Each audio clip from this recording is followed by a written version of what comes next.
भविष्य का दूसरा नाम है संघर्ष। हृदय में आज इच्छा होती है और यदि पूर्ण नहीं हो पाती तो हृदय भविष्य की योजना बनाता है। भविष्य में इच्छा पूर्ण होगी ऐसी कल्पना करता रहता है, किंतु जीवन ना तो भविष्य में है ना अतीत में। जीवन तो इस क्षण का नाम, अर्थात इस क्षण का अनुभव ही जीवन का अनुभव। पर हम ये जानते हुए भी इतना सा सत्य समझ नहीं पाते।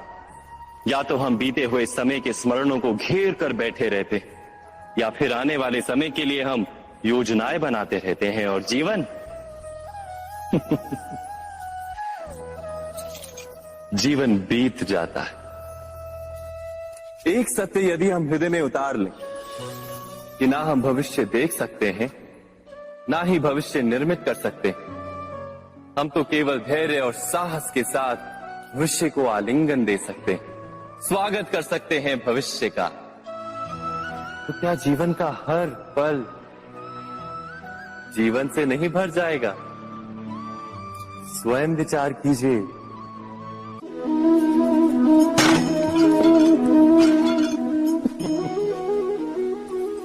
कभी कभी कोई घटना मनुष्य के जीवन की सारी योजनाओं को तोड़ देती और मनुष्य उस आघात को अपने जीवन का केंद्र मान लेता। पर क्या भविष्य मनुष्य की योजनाओं के आधार पर निर्मित होते हैं? नहीं। जिस प्रकार किसी ऊंचे पर्वत पर सर्वप्रथम चढ़ने वाला उस पर्वत की तलाई में बैठकर जो योजना बनाता है, क्या वही योजना उसे उस पर्वत की चोटी तक पहुंचाती है? नहीं। वास्तव में वो जैसे जैसे ऊपर चढ़ता है वैसे वैसे उसे नई नई चुनौतियां, नई नई विडंबनाएं, नए नए अवरोध मिलते हैं। प्रत्येक पद पर वो अपने अगले पद का निर्णय करता है। प्रत्येक पद पर उसे अपनी योजनाओं को बदलना पड़ता है। कहीं पुरानी योजना उसे खाई में ना ढकेल दे। वो पर्वत को अपने योग्य नहीं बना पाता, केवल स्वयं को पर्वत के योग्य बना सकता है। क्या जीवन के साथ भी ऐसा ही नहीं? जब मनुष्य जीवन में किसी एक चुनौती को, एक अवरोध को अपने जीवन का केंद्र मान लेता है, अपने जीवन की गति को ही रोक देता है, तो वो अपने जीवन में सफल नहीं बन पाता और ना ही सुख और शांति प्राप्त कर पाता। अर्थात जीवन को अपने योग्य बनाने के बदले स्वयं अपने को जीवन के योग्य बनाना ही सफलता और सुख का एकमात्र मार्ग नहीं। स्वयं विचार कीजिए।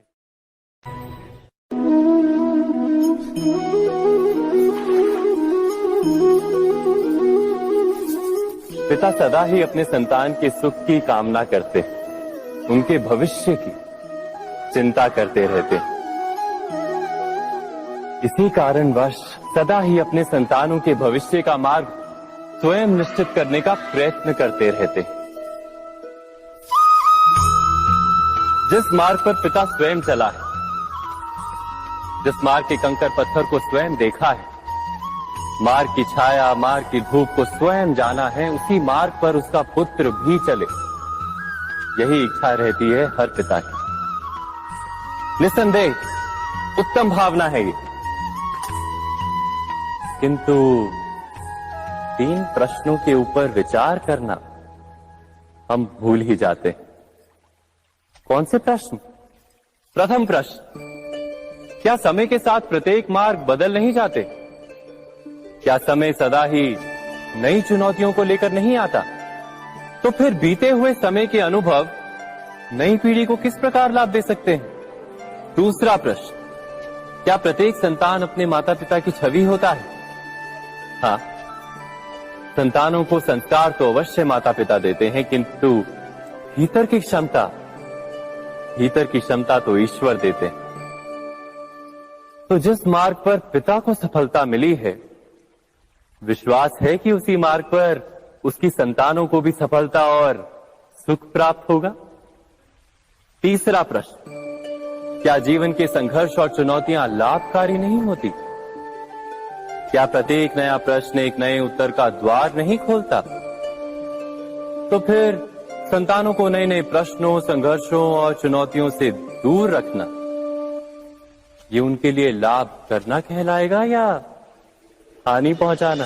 अर्थात जिस प्रकार संतान के भविष्य का निर्माण करने के बदले उसके चरित्र का निर्माण करना श्रेष्ठ है, वैसे ही संतानों के जीवन का मार्ग निश्चित करने के बदले उन्हें नए संघर्षों के साथ जूझने के लिए मनोबल व ज्ञान देना अधिक लाभदायक नहीं होगा? स्वयं विचार कीजिए।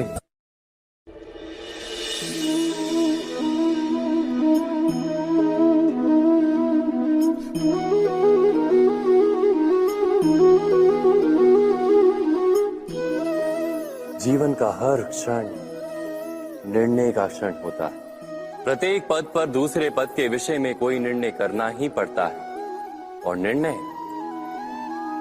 निर्णय अपना प्रभाव छोड़ जाता है। आज किए गए निर्णय भविष्य में सुख अथवा दुख निर्मित करते हैं, ना केवल अपने लिए, अपने परिवार के लिए भी, आने वाली पीढ़ियों के लिए भी। जब कोई दुविधा सामने आती है तो मन व्याकुल हो जाता है, अनिश्चय से भर जाता है। निर्णय का वो क्षण युद्ध बन जाता है और मन बन जाता है युद्ध भूमि। अधिकतर निर्णय हम दुविधा का उपाय करने के लिए नहीं, केवल मन को शांत करने के लिए लेते हैं। पर क्या कोई दौड़ते हुए भोजन कर सकता है? नहीं। तो क्या युद्ध से जूझता हुआ मन कोई योग्य निर्णय ले पाएगा? वास्तव में शांत मन से जब कोई निर्णय करता है तो अपने लिए सुखद भविष्य बनाता है, किंतु अपने मन को शांत करने के लिए जब कोई निर्णय करता है तो वो व्यक्ति भविष्य में अपने लिए कांटों भरा वृक्ष लगाता है। स्वयं विचार कीजिएगा।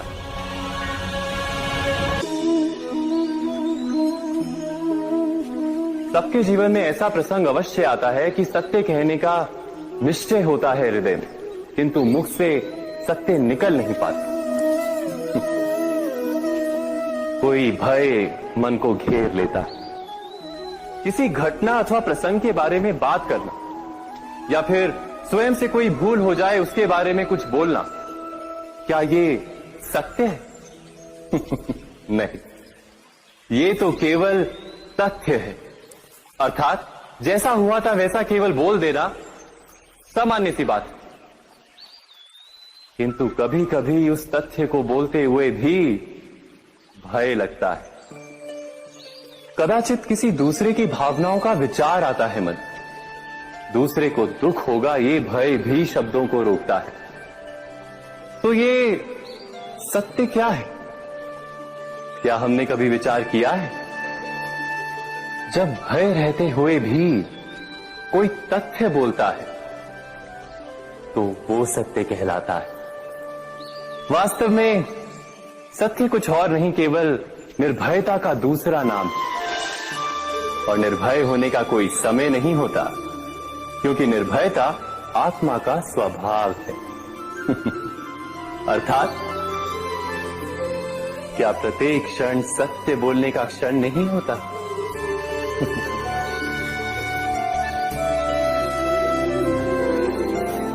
स्वयं विचार कीजिए। जीवन में आने वाले संघर्षों के लिए जब मनुष्य स्वयं को योग्य नहीं मानता, जब उसे अपने ही बल पर विश्वास नहीं रहता, तब वो सद्गुणों को त्याग कर दुर्गुणों को अपनाता है। वस्तुतः मनुष्य के जीवन में दुर्जनता जन्म ही तब लेती है जब उसके अंतर में आत्मविश्वास नहीं होता। आत्मविश्वास ही अच्छाई को धारण करता है। ये आत्मविश्वास है क्या?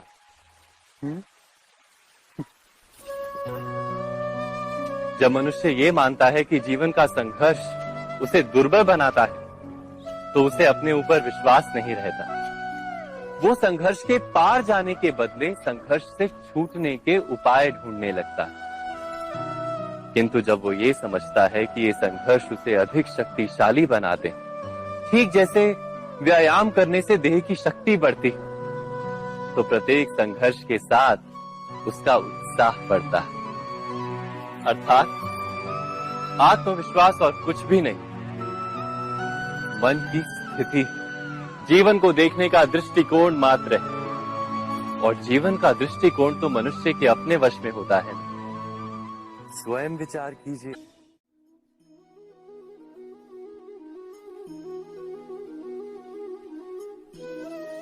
ज्ञान प्राप्ति सदा ही समर्पण से होती है, ये हम सब जानते हैं।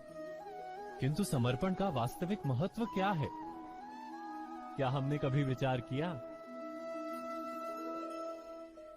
मनुष्य का मन सदा ही ज्ञान प्राप्ति में विभिन्न बाधाओं को उत्पन्न करता है। कभी किसी अन्य विद्यार्थी से ईर्ष्या हो जाती है, कभी पढ़ाए हुए पाठों पर संदेह जमता है, और कभी गुरु द्वारा दिया गया दंड मन को अहंकार से भर देता है। नहीं, क्या ऐसा नहीं होता? न जाने कैसे कैसे विचार मन को भटकाते हैं, और मन की इसी अयोग्य स्थिति के कारण हम ज्ञान प्राप्त नहीं कर पाते। मन की योग्य स्थिति केवल समर्पण से निर्मित होती है। समर्पण मनुष्य के अहंकार का नाश करता है, ईर्ष्या, महत्वाकांक्षा आदि भावनाओं को दूर कर हृदय को शांत करता है और मन को एकाग्र करता है। वास्तव में ईश्वर की सृष्टि में ना ज्ञान की मर्यादा है, ना ज्ञानियों की। गुरु दत्तात्रेय ने तो गाय और श्वान से भी ज्ञान प्राप्त कर लिया था। अर्थात विषय ब्रह्म ज्ञान का हो या जीवन के ज्ञान का या गुरु